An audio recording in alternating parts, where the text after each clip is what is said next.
What if I told you that one of Jamaica's boldest political moves reshaped its relationship with the most powerful nation in the world? It all began when Edward Seaga, the newly elected Jamaican Prime Minister, became the first foreign leader to meet U.S. President Ronald Reagan in January 1981. But why was this meeting so significant? And how did it change Jamaica's future forever? The timing was extraordinary. Edward Seaga had just led the Jamaica Labour Party to a landslide victory in the October 1980 general elections, winning 51 seats to the People's National Party's 9. Reagan, freshly inaugurated as the 40th President of the United States, faced an escalating Cold War and economic challenges at home.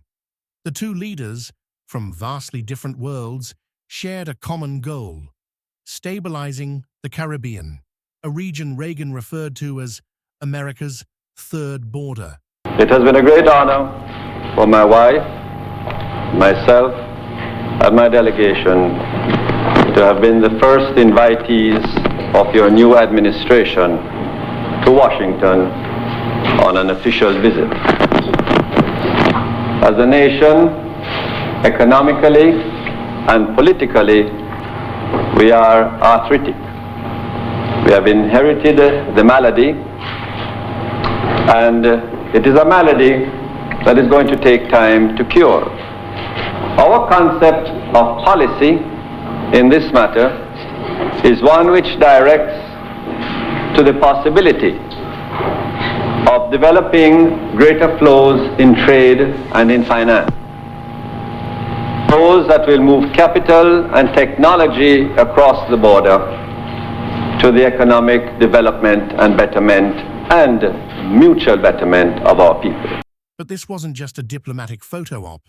Behind closed doors, critical discussions were unfolding.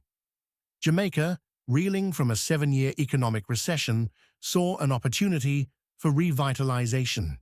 Meanwhile, the U.S., wary of communist influence spreading from Cuba, needed a reliable ally in the Caribbean.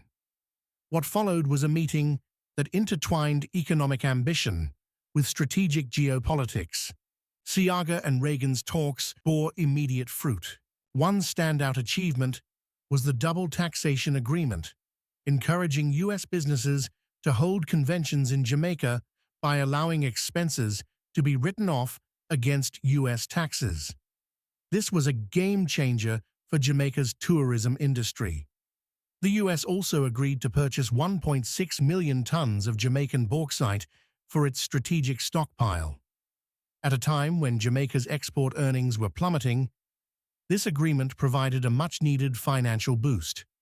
Furthermore, a U.S.-Jamaica bilateral economic development program was established. This allowed Jamaica to import essential raw materials, stabilizing industries and providing critical economic support.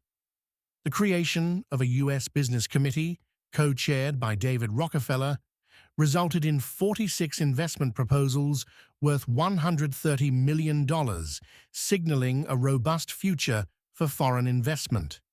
Would enable us to structure a mechanism which is new, a mechanism by which the private sector in the United States would undertake to work together with the private sector in Jamaica for the development of the country economically and to increase the capital transfers that can come from private flows on a much larger scale than any aid flows can accomplish. And at the same time, to increase the transfer of technology that can come from private sources. Security wasn't far from the agenda. Reagan voiced concerns over regional instability, fueled by external influences, particularly from Cuba. The Caribbean was a critical front in the Cold War, and Jamaica's alignment with U.S. interests was pivotal. Reagan emphasized the need for regional allies like Jamaica to resist external political pressures.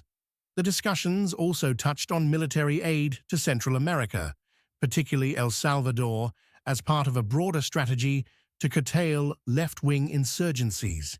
Seaga's policies, which distanced Jamaica from Cuban influence, made him a valuable partner in promoting regional stability. Diplomacy wasn't just about deals. Seaga gifted Reagan a painting by Jamaican artist Osmond Watson, a handcrafted humidor with Jamaican cigars, and a selection of fine rums. These gestures reinforced the cultural and personal connection between the two leaders, paving the way for stronger bilateral ties. The meeting's results extended far beyond 1981. Jamaica's economy began to recover, with a growth rate of 1.8% in 1981, the first positive growth since 1973. Inflation fell dramatically from 28% in 1980 to 4.8% in 1981. Tourism rebounded, with hotel occupancy soaring to nearly 90%. Politically, the meeting solidified Jamaica as a strategic ally of the U.S. in the Caribbean, influencing broader policies like the Caribbean Basin Initiative.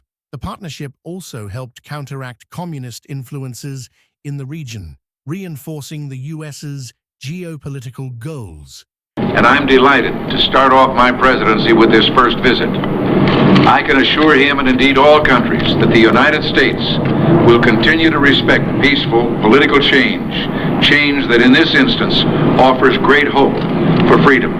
I assured the Prime Minister that he could count on American support for his objectives, especially in his efforts to expand his country's private sector.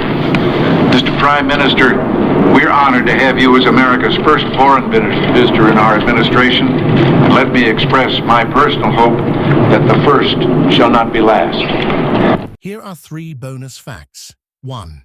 Did you know that the $40 million economic support loan for Jamaica was signed on President Carter's last day in office, just before Reagan's inauguration?